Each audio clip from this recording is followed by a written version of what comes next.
Hello YouTube. Today we're going to be unboxing and reviewing the Bambu Lab P1 series with the AMS2 Pro upgrade. Before we get started, I think it's good to address that I bought this printer solely for my O-scale model railway. I bought it to build large city buildings and other structures that are not available in O-scale without paying someone to custom make them, and they charge quite a pretty penny.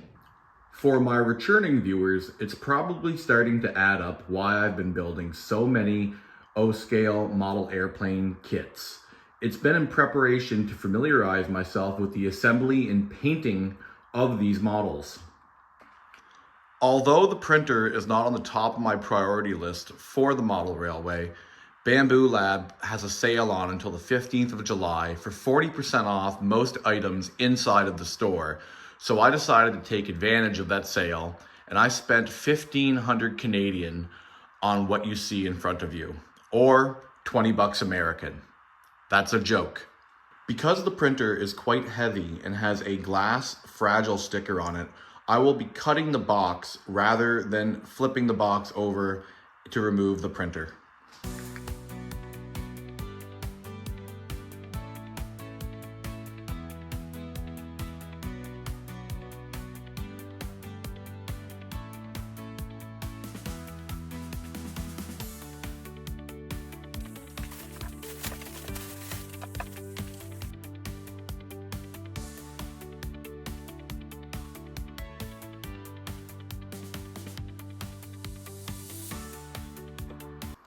I've gone ahead and started the instructions in the instruction manual.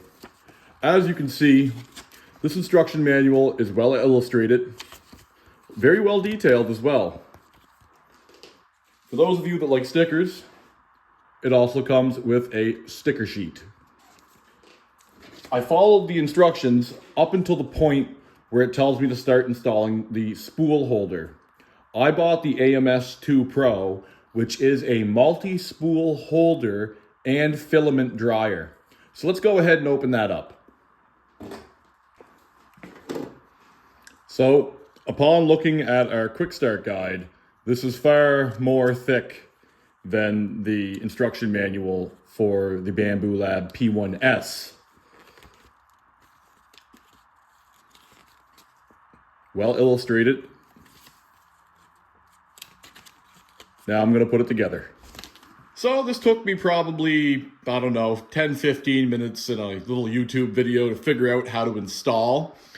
The instructions only show the buffer, which is one of two options you can pick when buying this printer. I picked the AMS system, which just allows you to plug in more than one AMS unit, which is this right here. It was rather easy to install. You have one cable that runs from here to the AMS. The second one is the power cord for the AMS. You then plug in the 4-bus pin cable from here to over here. To my surprise, the filament feeder wires, you just plug them in. You do have to use one connector up here. I don't know if you can see that in the video.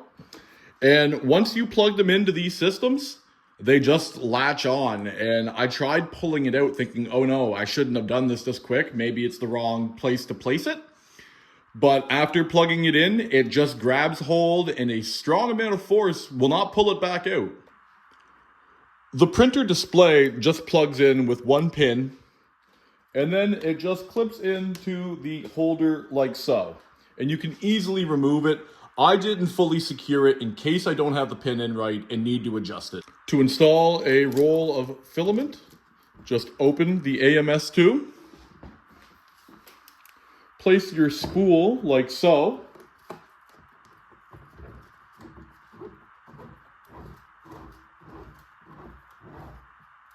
And feed the wire until you feel it come to a stop. When I powered on my printer, if you do not have this display plugged in properly, it will not power on. Finally, after about an hour of troubleshooting the setup, I finally got the AMS2 to suck the filament into the buffer in the back and start working. I'm starting with a basic preloaded print on the SD card of a miniature boat. Each one of these pieces takes about half an hour to print. I've started printing them with a full print bed. I can print 6 of them at a time. Here's my hand next to one for some reference. This is going to be a 1/48 scale building flat for the background of my massive model railway. I'm quite impressed for the money that I had paid. I had bought a secondhand printer at one point that was nothing but a nightmare of problems. So with the P1S with AMS2 Pro, I think it's well worth the money if you're getting into it for model trains like I am. Thanks for tuning in for my video. Please like, subscribe, comment your thoughts. Have a great day.